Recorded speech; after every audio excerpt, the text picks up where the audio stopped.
അനശ്വരമാക്കി തീർത്ത ഗുരുനാഥന്മാരുടെ പാത പിന്തുടർന്നുകൊണ്ടും പുതുതലമുറയ്ക്ക് ഭാവങ്ങളും ചുവടുകളും പകർന്നു നൽകിയും അവരുടെ ഗുരുനാഥനായും ചെറിയ കാലയളവിൽ തന്നെ കഥകളി ആസ്വാദകരുടെ മനസ്സിൽ ഇടം പിടിച്ച് വളർന്നു വരുന്ന കലാകാരനാണ് കലാമണ്ഡലം എബിൻ ബാബു. 1998 കാലഘട്ടത്തിൽ 8ാം ക്ലാസ് പഠനത്തിനു ശേഷം നൃത്തത്തോടുള്ള അഭിനിവേശം കൊണ്ട് കലാമണ്ഡലത്തിൽ ചേർന്നു. എന്നാൽ ആൺകുട്ടികൾക്ക് നൃത്ത പരിശീലനം ഇല്ലാത്തതിനാൽ കെ വാസുപിഷാരടി ആശാന്റെ നേതൃത്വത്തിൽ വടക്കൻ കളരിയിൽ ചേർന്നു. കഥകളിയിലേക്കുള്ള വഴികാട്ടിയും പ്രചോദനവും എബിന്റെ പിതാവായിരുന്നു. കലാകാരന്മാരോടുള്ള അതിയായ സ്നേഹവും ബഹുമാനവും ആരാധനയും അതിനോടുള്ള ആഗ്രഹവും കൊണ്ടാണ് മകനെ ഈ കലാരംഗത്തിലേക്ക് കൈപിടിച്ചുയർത്തിയത്. ഗുരുകുല സമ്പ്രദായത്തിലുള്ള നല്ല ശിക്ഷണത്തിലും ഗുരുക്കന്മാരുടെ അനുഗ്രഹവും കൊണ്ട് കലാജീവിതത്തിലേക്കുള്ള എബിന്റെ വഴി തെളിയിച്ചു.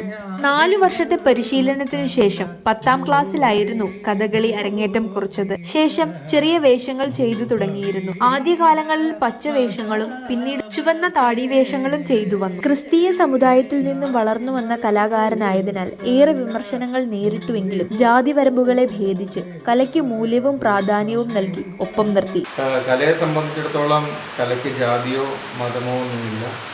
കലയെ നമ്മൾ പരിപൂർണമായി സ്നേഹിക്കുക, അതിനെ നെഞ്ചോട് ചേർക്കുക, തീർച്ചയായിട്ടും ഉയരങ്ങളിലെത്താൻ സാധിക്കും. പഠനത്തിനു ശേഷം കലാമണ്ഡലം ബാലസുബ്രഹ്മണ്യൻ, MBS നമ്പൂതിരി, രാമദാസ് എന്നീ ആശാന്മാരുടെ കീഴിൽ പരിശീലിച്ചു വന്നു. കൂടാതെ മറ്റ് ആശാന്മാരോടൊപ്പം വേദികൾ പങ്കിടുകയും ചെയ്തു. എനിക്ക് ഏറ്റവും പ്രിയപ്പെട്ട കലയാണ് കഥകളി.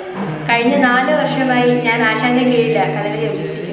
അതിനുശേഷം 1 വർഷത്തോളം കലാമണ്ഡലത്തിലും RLV കോളേജിലും അധ്യാപകനായി തുടർന്നു പോരുകയും ചെയ്തു. കലാജീവിതത്തിൽ ഏറ്റവും കൂടുതൽ ജനപ്രീതി നേടിയതും ഇഷ്ടപ്പെട്ട വേഷവുമായിരുന്നു കർണശബ്ദത്തിലെ കർണൻ.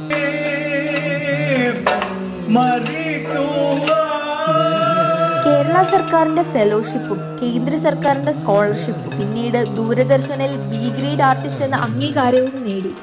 ഈ മഹത്തായ കലാരൂപത്തെ ഇന്നും ജീവനതുല്യം സ്നേഹിക്കുന്ന നമ്മുടെ പ്രിയപ്പെട്ട ആശാന് ഇനിയും ധാരാളം വേദികൾ ലഭിക്കട്ടെ എന്ന് ആശംസിക്കുന്നു.